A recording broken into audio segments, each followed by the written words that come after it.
queridos amigos, que nos encontramos nuevamente en este espacio virtual donde disfrutamos cada miércoles y cada sábado, a partir de ahora, de las conversaciones en torno a aquellos aspectos que pueden resultar importantes, relevantes en la vida para nosotros vivir cada vez mejor y mejor. El propósito de estas conversaciones, el propósito de estos encuentros, el propósito de este trabajo. ¿Ya? Por eso es que también hemos decidido llamarlos a partir de ahora, ya que pasamos, aun cuando sube y baja esto del coronavirus, pues ya podemos decir que ya no estamos acoplados, estamos en entendido. Ya hay pocas sorpresas. Ahora más bien lo que viene es extremando los cuidados respectivos, saber que en un momento dado va a terminar de pasar y qué va a ocurrir cuando nosotros salgamos. Ya es otra dimensión acerca de cómo considerar todo este proceso tan traumático que hemos venido sufriendo, ¿no? Padeciendo o también aprovechando para hacer cosas valiosas. Eso es lo más importante. Fíjense que uno de los conceptos fundamentales de manejo del estrés que entendemos al día de hoy, y particularmente en nuestro grupo de investigación, que el estrés es un momento de la vida en el cual, frente a cierta circunstancia, nosotros podemos tomar una de dos decisiones. O lo asumimos como una amenaza y entramos en angustia, en desespero, y si seguimos por allí vamos a ir al estrés malo, vamos a ir al distrés, es decir, vamos a ir al sufrimiento y a la enfermedad. ¿Ya? Recordemos que el sufrimiento es cuando yo me quedo anclado al dolor. O tomo otra opción, lo asumo como un desafío, como una oportunidad. ¿Para qué? Una oportunidad para vivir en primer lugar, para intensificar esta experiencia de vivir, y en segundo lugar para que se convierta en una oportunidad de yo adquirir recursos, tanto externos como internos, para ser mejor cada día, para desenvolverme mejor, para tener más habilidades, para tener más destreza, para la continuación de la vida. ¿Ya? Depende de esa decisión que tomamos frente al estresor. Iremos entonces este otro camino, este segundo camino, ¿verdad? Asumirlo como un desafío, como una oportunidad, como una curiosidad, como algo interesante, ¿verdad? Entonces me lleva al camino de la salud y me lleva al camino del gozo. Es decir, de la auténtica y extrema felicidad. ¿Ya? Un gran abrazo, Natalia, bienvenida nuevamente a esta oportunidad acá de conversar ricamente, ¿no? Como llamas tu nueva normalidad, sí. ¿Qué es lo normal? Lo normal, pues depende cómo lo tomemos. Hay la normalidad estadística, que es lo que dicta la mayoría de la gente. Por ejemplo, es normal en los tiempos actuales, para quien no se cuida, desarrollar diabetes, desarrollar hipertensión, desarrollar un ACV, desarrollar cáncer. Y lo estamos viendo, ¿verdad? ¿Por qué? Porque ya es una cosa normal estadísticamente, ¿no? Cada vez más cifras, producto precisamente de eso. Un gran abrazo, mi querido Floren, mi hermano querido, que actualmente está en España, está por allá arreglando asuntos. Un gran abrazo y bienvenido, Flor. Y entonces de esa decisión va a ocurrir que yo tenga un estilo de vida o tenga otro estilo de vida. Y además que pueda obtener de la vida cosas interesantes. ¿Mm? Ahora, como todo en la vida, fíjense, hay una patología, una enfermedad, pues podríamos llamarla así, que se llama potomanía. Interesante, ¿no? Poto de agua, manía de atracción, ¿no? Que son personas que son adictas al agua. En 50 años viendo pacientes, ya llevo un poquito más de 50 años, un poquito más de 50 años viendo pacientes, he visto solo 2 casos en mi vida, 2 casos de potomanía. Es extremadamente raro, es extremadamente poco frecuente, es anormal desde el punto de vista estadístico. Un abrazo, Robert. Y aquí nos lanza la buena pregunta. ¿Y cómo queda la herencia? Efectivamente. Fíjate, me has hecho reflexionar sobre algo, Robert. En estos días alguien me preguntaba que qué opinaba de esto de lo que llaman la Matrix. ¿Qué es la Matrix? Y yo le decía, mira, la Matrix es la resultante de nuestra herencia como especie enriquecida con la cultura de cada lugar. Eso es la Matrix. Eso es la Matrix, ¿no? Hablemos claro. La Matrix, es decir, es el marco general de especie, no de individuo, de especie, ¿verdad? Que, que nos enmarca, nos mete dentro de ese cuadro y allí nos desenvolvemos. Fíjense que hay técnicas de inteligencia genial, hay técnicas de inteligencia genial que consiste en cómo me salgo yo del marco. ¿Cómo me escapo yo de la Matrix? Me escapo de la Matrix cuando la puedo observar desde afuera y observar qué hay además de la Matrix, ¿no? Y si nos vamos a eso, de más allá de la Matrix, lo que tenemos es las oportunidades y las posibilidades de desenvolvimiento. Entonces sí, yo tengo una herencia, Robert, yo tengo una herencia. Padres, abuelos, de lado y lado, diabéticos. Esa herencia la tengo yo. ¿Por qué crees tú, Robert, que yo me puse en esto de hace unos 15, 20 años para acá? Y ahorita yo estoy normal. No se ha expresado ese código genético. Entonces, ¿por qué? Porque en el interjuego genes-ambiente yo he introducido las variables ambientales que la investigación científica nos demuestra que ayudan a cerrar esos genes patógenos. Y entonces, los tengo cerraditos ahí. Los tengo controlados, pues. Los tengo bajo control, los tengo vigilados. Hola Carolina, un gran abrazo, vale. Qué de tiempo, ¿no? ¿Ah? Qué de tiempo, Carolina, un gran abrazo, ¿no?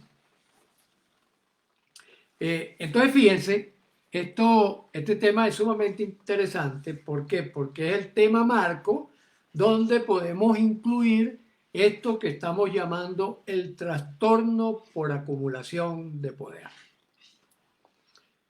¿En qué consiste este trastorno? Ojo, este trastorno ha surgido de los grupos de investigación neurocódex. Esto no está en las clasificaciones psiquiátricas, no está en las clasificaciones de la Organización Mundial de la Salud, todavía. Es decir, no se considera un trastorno desde el punto de vista oficial, desde el punto de vista de la Matrix, de la Matrix médica y de la Matrix psicológica, no se considera que aquellas personas que acumulan poder, ¿verdad?, que se dedican a acumular poder, sean considerados patológicos. Nosotros estamos lanzando eso. Nosotros estamos diciendo, tenemos evidencias, tenemos fuertes indicios de que quien acumula poder, ya sea bajo la forma de dinero o bajo la forma de poder político o de poder social o de poder de liderazgo, de influencia, liderazgo dictatorial o tiránico, tiene un problema de anormalidad cualitativa en esta pelotica de grasa que tenemos allá adentro y que pesa aproximadamente 1,3 kg, 1,5 kg. Hay muchos indicios de una perturbación profunda a nivel de los circuitos, sobre todo los circuitos esos circuitos que se llaman de recompensa, que están de moda. Esos circuitos de recompensa y la regulación del impulso por buscar la recompensa en estos señores o en estas señoras está out. Es decir, desde el punto de vista de la normalidad normativa, el ideal de un sujeto sano, estos personajes no son sanos. Ojo, repito, esto lo decimos responsablemente desde Neurocode. No ha sido reconocido por la Organización Mundial de la Salud, no ha sido reconocido por las distintas clasificaciones psiquiátricas, psicológicas y médicas. Es una propuesta. Es una propuesta para llamar la atención y prestar atención sobre eso. ¿Ya?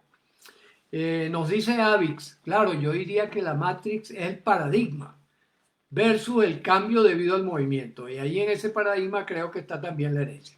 Perfecto, Avix. Ese es un comentario que me parece que está a la altura de lo que estamos conversando. Sí, señor.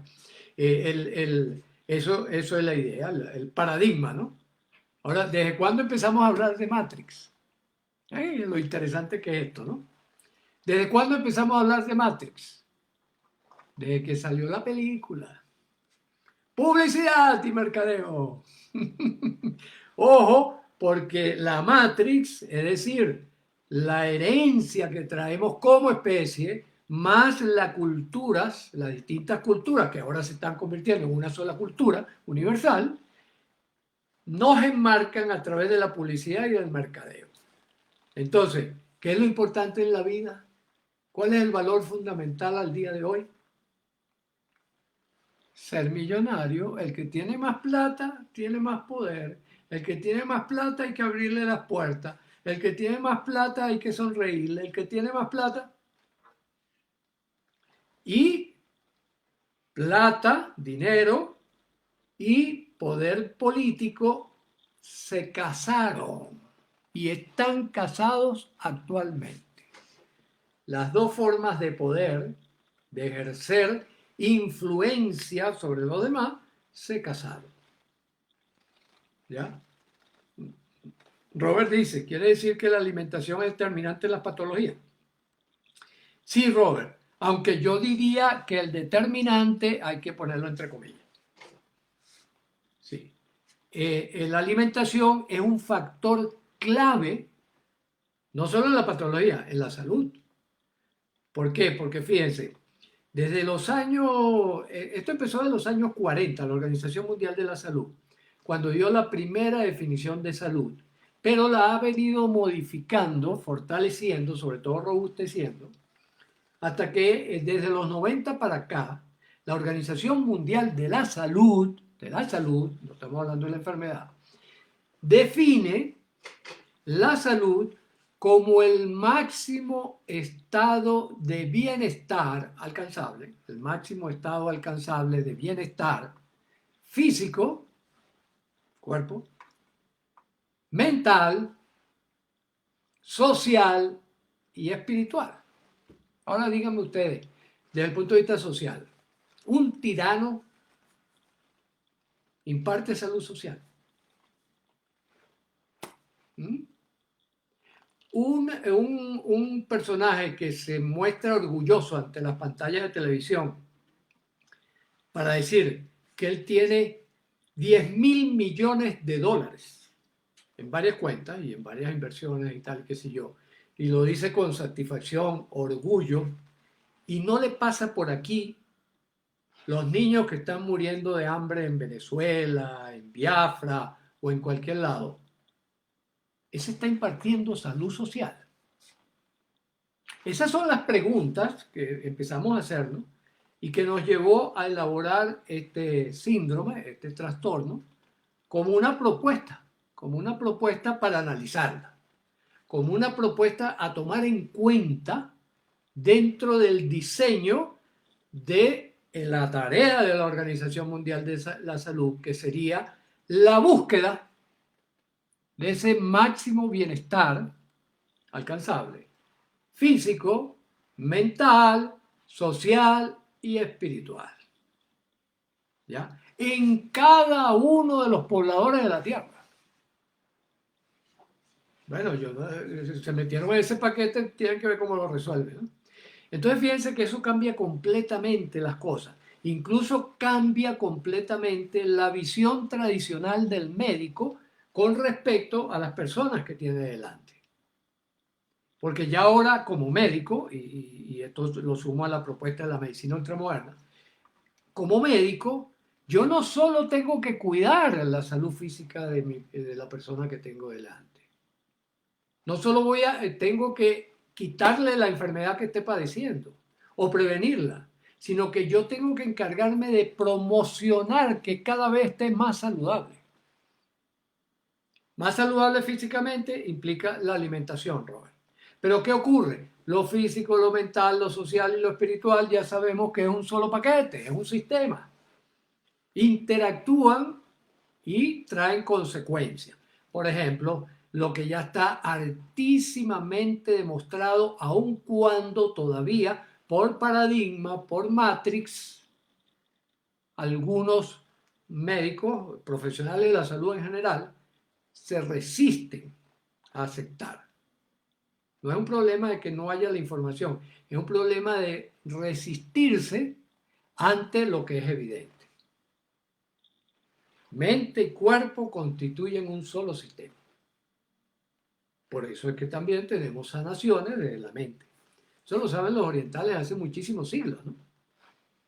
Su intuición, hay un detalle interesante. Estadísticamente, la gente de Oriente, chinos, hindúes, etcétera, tienen el hemisferio derecho más grande que el nuestro. Y su hemisferio izquierdo es un poco más pequeño. No mucho, pero es curioso, ¿no? Es interesante, ¿no? Y es interesante cómo hasta hace poquito eran dos mundos que venían en paralelo. ¿Ya? A mí nunca se me olvida, tuve la oportunidad de vivirlo porque ya tengo algunos años, el célebre juego de ping-pong entre Estados Unidos y China que abrió las puertas de la comunicación entre un mundo que era completamente misterioso para nosotros y para ellos era un mundo despreciable. ¿Ya? Entonces no había interacción. Ya, por supuesto, desde hace muchos siglos también han venido personas que han hecho ese acercamiento. Pero este acercamiento masivo que tenemos en este momento, y ya incluso a través de las redes ya es una sola comunión, es muy reciente. Data de los años 70. Cuando hay un acuerdo entre chinos y norteamericanos, Nixon era el presidente de los Estados Unidos, creo. Y sí, se llamaba el célebre juego de ping-pong promocionado por Nixon, ¿no? Para buscar ese acercamiento, ¿no? Para buscar ese estrechamiento. Eh, entonces, eso trajo que integremos los hemisferios y las interconexiones con el cuerpo ya están bastante develadas, bastante develadas. O sea, eso a esta altura no lo podemos negar. A esta altura lo único que lo puede negar es un paradigma. Es decir, que bueno, que como dicen, por ejemplo, muchos colegas con los que yo he hablado, me dicen, es que yo no creo. Y yo me semi molesto, ¿no? Porque les digo, a la ciencia no le interesa lo que tú crees, ni lo que yo creo tampoco. A la ciencia le interesa que tú me demuestres lo que hay. Y ya está demostrado. Esas conexiones ya están súper demostradas, ¿ya? Entonces, por eso es que sabemos que estas personas que tienden a acumular por acumular, porque fíjense, por ejemplo, recuerdo en una oportunidad, creo que fue la Cervera española, ¿no?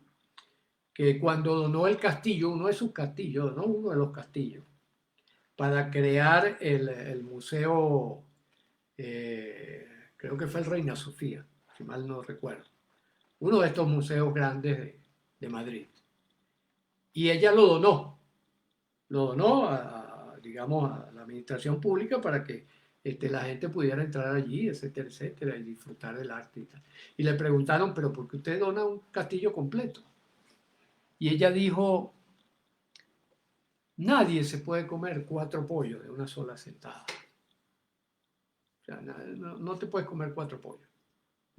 Aunque he visto casos. He visto casos. ¿No? Personas súper obesas, con un trastorno severo del sistema endocrino, del sistema mental, todo ya un desastre, que pesan 200 y pico de kilos, etcétera, etcétera. Esas personas se pueden comer 4 pollos. Pero en general, una persona normal no se puede comer 4 pollos, ¿verdad, Robert? ¿No? Entonces, eso fue lo que ella dijo. Nadie se puede comer 4 pollos. Por lo tanto, yo puedo donar este castillo sin verme afectada. Y fíjense que es curioso porque ha aparecido un movimiento por allí que está rodando por las redes de millonarios solidarios. Los millonarios solidarios que le están pidiendo a los gobiernos que les aumenten el impuesto para contribuir, una forma de contribuir a esto que descubrimos, a este nuevo orden, a esta nueva normalidad donde descubrimos, nos golpeó en la cara que todos somos vulnerables. Desde el más poderoso, dicen que es Donald Trump, no creo. Debe haber otros detrás que son más poderosos. O este señor que anda por allí inventando cosas. Ahorita se me escapó el nombre. Bueno, que anda inventando cosas de financiar movimientos y tal, y que parece que le tiraron una orden de detención. Ni siquiera el más poderoso tiene invulnerabilidad frente a la posibilidad de contagio del virus COVID. Si toma medidas de protección es más difícil que lo agarre, pero él no estaba vacunado. Ninguno de nosotros está vacunado. Entonces, esa sorpresa de que, oye, pero si yo era el hombre más poderoso de este territorio y tal, y me agarraron en una esquina y me embromaron. Esa realidad contundente que nos golpeó en la cara de frente, nos obligó a reflexionar sobre nuestra vulnerabilidad. Ahora, ¿qué suele ocurrir? Que estas personas que tienen ese trastorno de acumulación no reconocen la vulnerabilidad, no la tocan, la evitan, la niegan, es una de las características. Niegan la vulnerabilidad y creen que, bueno, que ellos mientras más acumulen, van a tener más poder, van a tener más invulnerabilidad. Isabel nos dice, sí, aquí lo escuché en la radio, los millonarios pidiendo a los gobiernos que le cobren más impuestos. Tenían 80 familias hasta ahora. Y Bill Gates, mi querido David, Bill Gates hace varios años convocó a una cena de algo así como, no sé, las 100 familias más ricas del mundo o algo por el estilo, para pedirles que donaran el 25% de su capital a causas que tenían que ver con sacar de la extrema pobreza a África. Está trabajando en eso. Ahora, por supuesto, también están las otras cosas, ¿no? O sea, no sé si estos son cosas de la esposa, son de él, pero está por otro lado esta cuestión de acusación de ¿cómo se llama?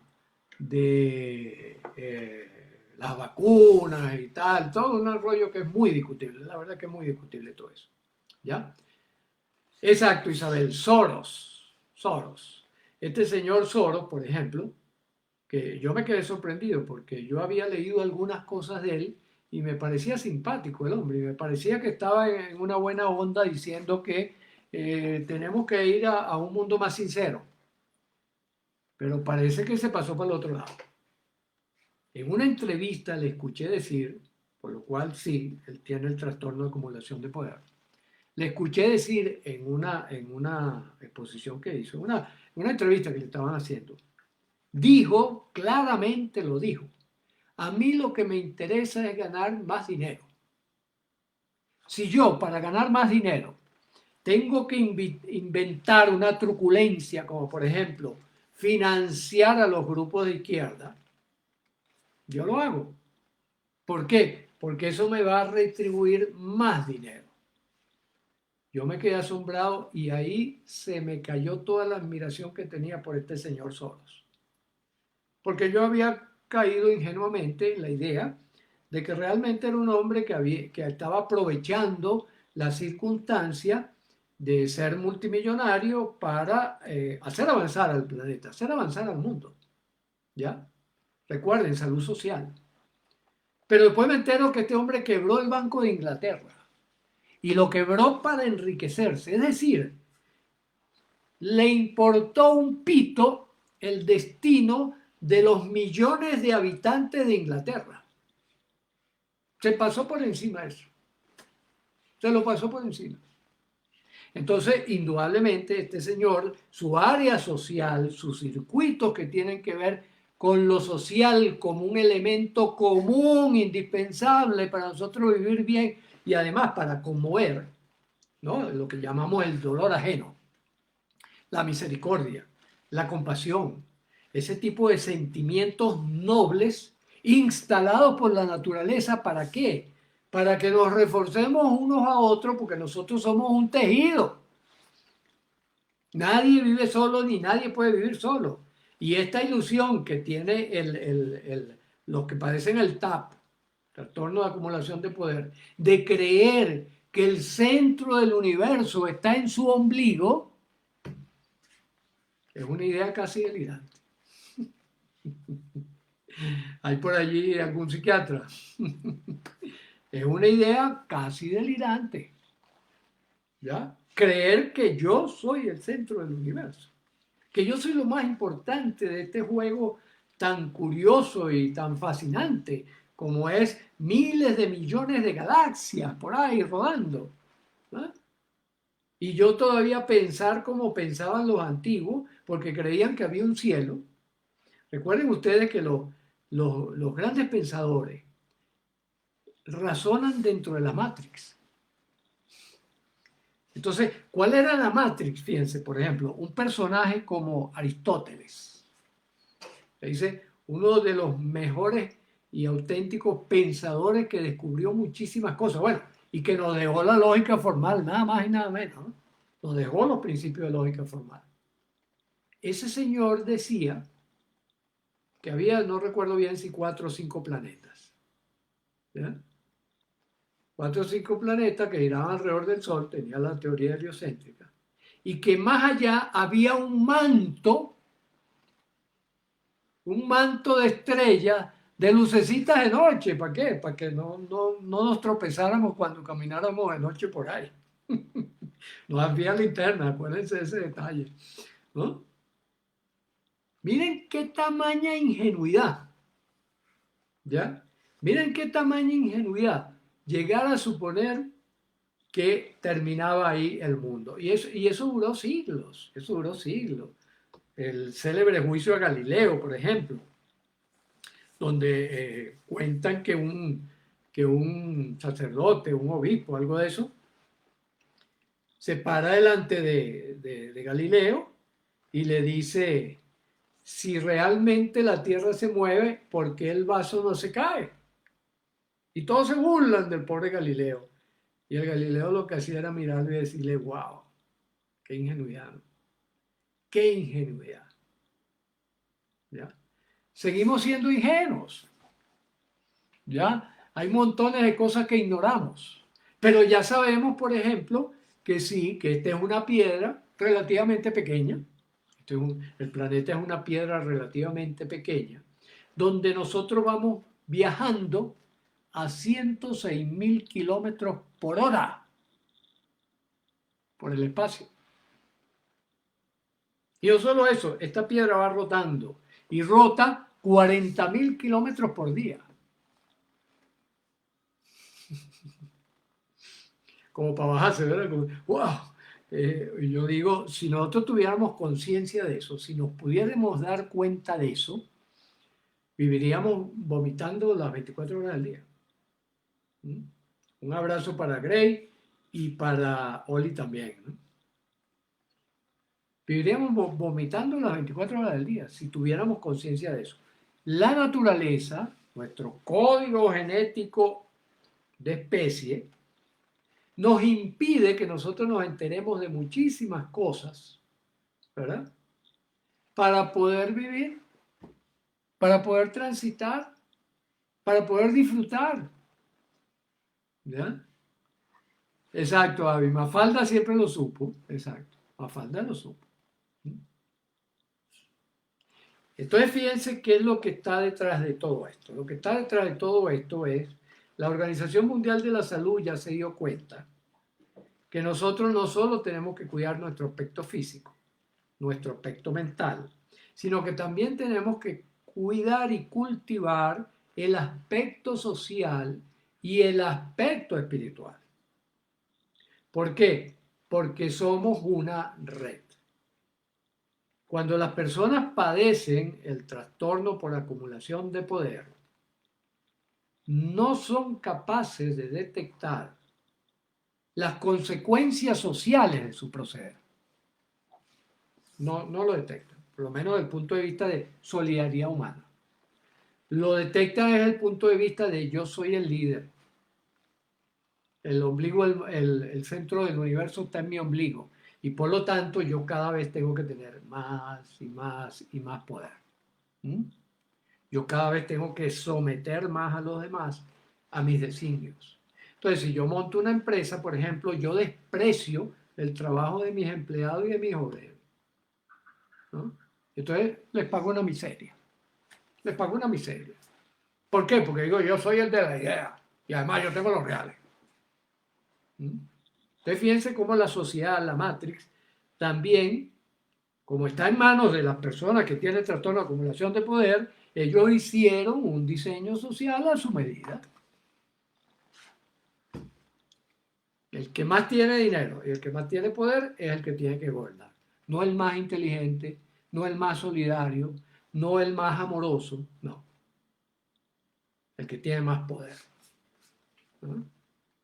Y yo el poder lo puedo ejercer por dos vías fundamentalmente. O lo impongo o persuado.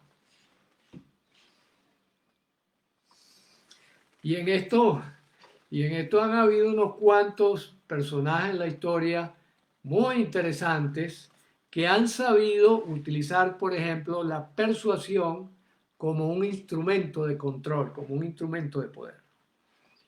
Y es lo que se hace hoy en día con la publicidad. ¿Ya? Compra, compra, compra, mira, te vendo mi Lego. ¿Ah? Y yo me enriquezco con eso.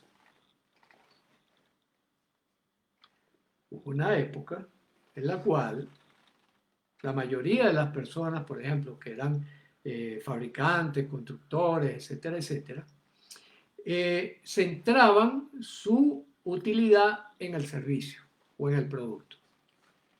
Mire, yo le garantizo que este bolígrafo que tiene aquí, este esfero o bolígrafo, le va a durar 30 años. Y por eso yo le voy a cobrar $50, porque a mí me cuesta producirlo $5. Pero como usted lo va a usar durante 30 años, yo tengo que asegurarme de vender como para subsistir. Ah, eso cambió totalmente. Desde que llegaron en masa las personas que padecen el trastorno por acumulación de poder, ah, no, yo lo que tengo que hacer es vender más porque yo no tengo tope de lo que voy a ganar. No tengo tope superior. Entonces, yo lo vendo al precio bien caro y te dura poco. Eso fue una estrategia después de la Segunda Guerra Mundial, que la llamaron los que se compincharon, se hicieron cómplices para armar esta estructura, lo llamaban obsolescencia programada. ¿Mm? ¿Ya? Obsolescencia programada. Es decir, yo te fabrico esto, que puede ser para toda la vida, como por ejemplo el bombillo. Los bombillos originales duraban toda la vida. Entonces yo le pongo un vencimiento para que tú tengas que comprarme más. Y eso ha llegado a tales extremos que, por ejemplo, hace ya algún tiempo, yo con una pajillita de esta, un pitillito, ¿no? De esos con que se toman refrescos y bebidas y tal, lo chupo y colapsa. Colapsó. Es decir, le pusieron tan poquita materia prima que se cerraba. Entonces, se hizo inútil. Se hizo inútil.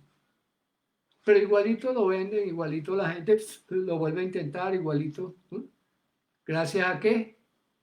A que mediante la publicidad te incitan a padecer el trastorno de acumulación de poder. Eso hay que estar muy mosca, muy pendiente. Avic por aquí nos dice, también saben que deben impedir el ascenso de otro como ellos. Exactamente. Y aquí nos menciona a Reni Ottolina, ¿no? Reni, para los que vivieron en Venezuela y tienen suficiente edad, fue un personaje muy especial realmente, porque él era de la vieja guardia. Era un gran persuador, ¿no? Tenía el don de la persuasión, pero bárbaramente. Tan es así que llegó a ser el animador número 1 de la televisión en Venezuela, en Italia, en España y en los Estados Unidos. Llegó a ser el animador número 1 en todos esos países. Él iba a Venezuela, permanecía 2 o 3 años y después se iba un año a trabajar fuera. Pero era un hombre realmente extraordinario. Y una de las cosas que él tenía era que sometía a control de calidad cualquier producto que le propusieran de anunciar. Y les voy a contar una anécdota que es real, que habla de lo que él llamaba integridad. Él lo llamaba integridad. Que para uno persuadir debe ser un hombre íntegro, que debe estar vendiendo realmente una cosa que va a ser valiosa para el cliente y donde no lo va a especular ni lo va a robar. La historia es la siguiente. Él fue la primera persona que dijo no más publicidad de cigarrillos y licores antes de que se aprobara la ley. Cuando tan pronto se enteró que el cigarrillo y el licor son venenos, ¿verdad? Dijo, no hago más publicidad ni sobre cigarrillo ni sobre licor. Y entonces el equipo, bueno, se puso los pelos de punta porque el 80% de la publicidad de Reni era cigarrillo y licor. Y entonces le dijeron, bueno, ¿y qué hacemos? Y él contestó con las siguientes palabras. Fíjese lo interesante, menos mal que lo recordaste, Javi, de alguien que no tenía el trastorno por acumulación de poder. Dijo, yo soy Reni Ottolina, así que salgamos a buscar clientes que los vamos a conseguir. Y uno de los clientes que consiguió era un fabricante de vidrios de seguridad, estos vidrios para seguridad. Estaba empezando una ola de asaltos y tal, que sé yo, entonces vino como anillo al dedo. Y Reni se va a la fábrica. Se va a la fábrica, llama al gerente y le pregunta, ¿tú me aseguras que este vidrio que está aquí frente a mí aguanta un disparo de 9 milímetros? Y el gerente le dice, sí, se lo garantizo. Ok, se saca una 9 milímetros, Reni, se la entrega al gerente y le dice, tú te vas a parar detrás del vidrio y me vas a disparar a la cara. Ese era Reni Ottolina. ¿Ya? ¿Con qué relacionamos esto? A los viejos conocidos ya conocen esta escalerita, ¿verdad? La escalera del yo integral. Aquí empezamos. Perdón, aquí. ¿No? Cuando estamos chiquitos. Cuando estamos chiquitos creemos que el yo es el centro del universo. Eso se llama la postura ptolomeica, lo llaman en psicología, ¿no? Porque Ptolomeo era aquel que decía que la Tierra estaba en el centro del universo, ¿no?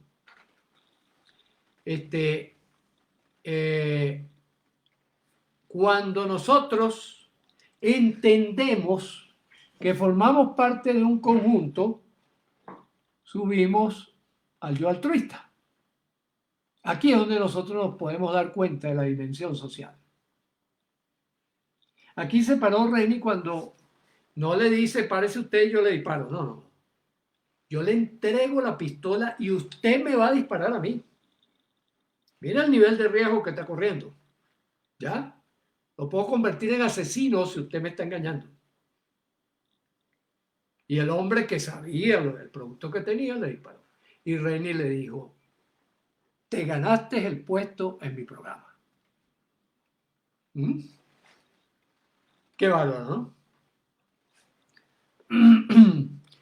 Avix nos dice acá, hubo un famoso estadounidense en una universidad que hablaba de llevar la utilidad de 7 a 12 y alguien le dijo que eso era una inmoralidad y contestó que con moralidad no se construían imperios. Exactamente, ¿qué es un imperio? ¿Qué es un imperio? Un imperio es un lugar donde hay un líder o varios líderes con trastorno de acumulación de poder que someten a millones de personas a sus designios y voluntades.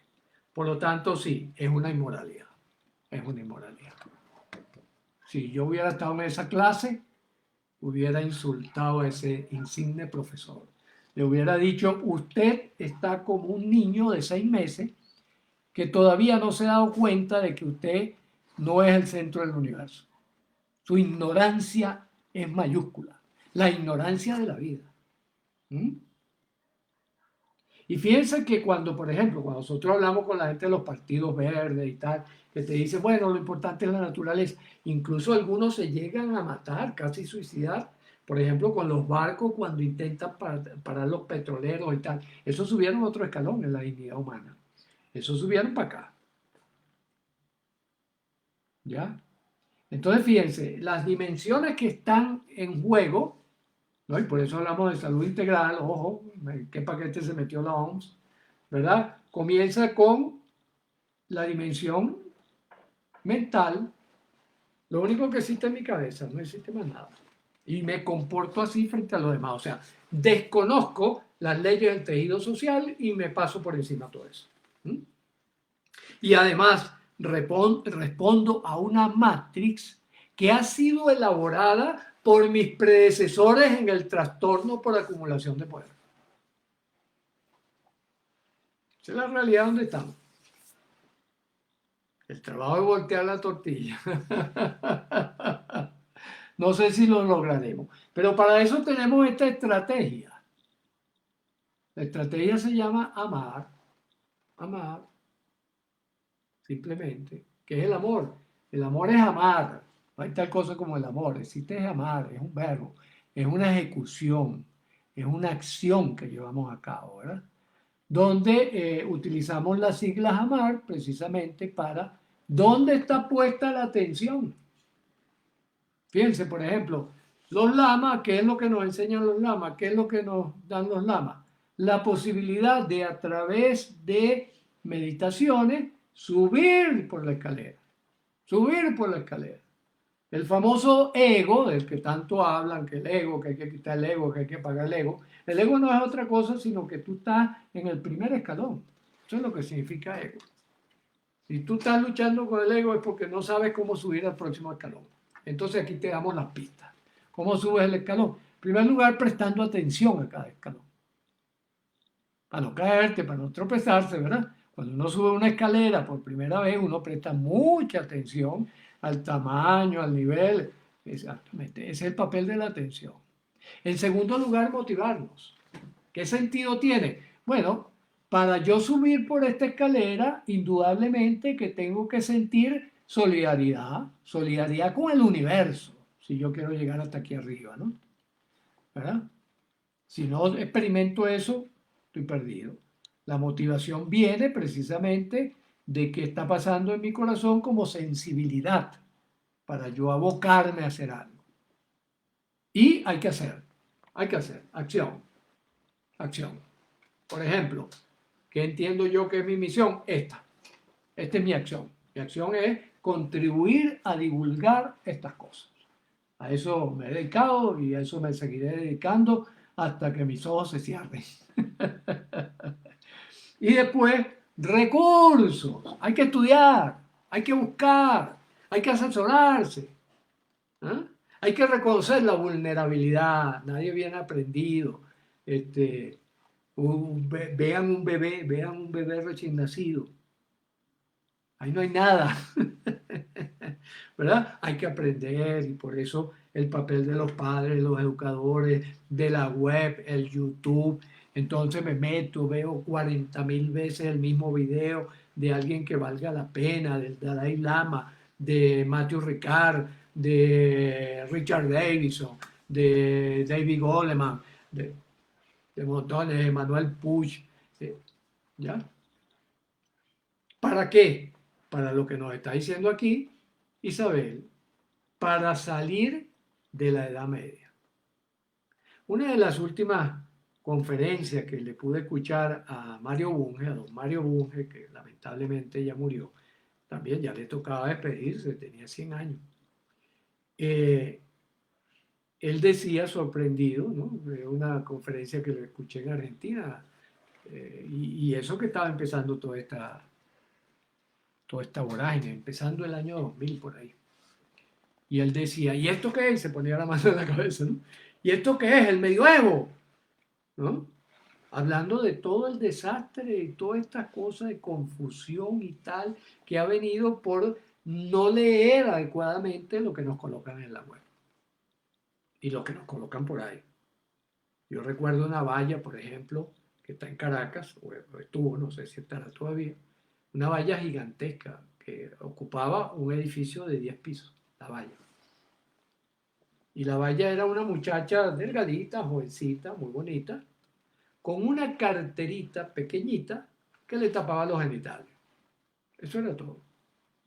Yo nunca entendí cuál era el mensaje que si me querían vender la cartera, me querían vender la pedofilia o qué. No, nunca entendí. Nunca entendí porque, claro, como uno pasa por ahí rápido, no alcanzaba a leer un título pequeño que estaba a pie de página, o sea, que estaba debajo de la foto. Pero la foto tenía 10 pisos de altura. Imagínense ustedes, en plena autopista, ¿no? ¿Ya? Entonces,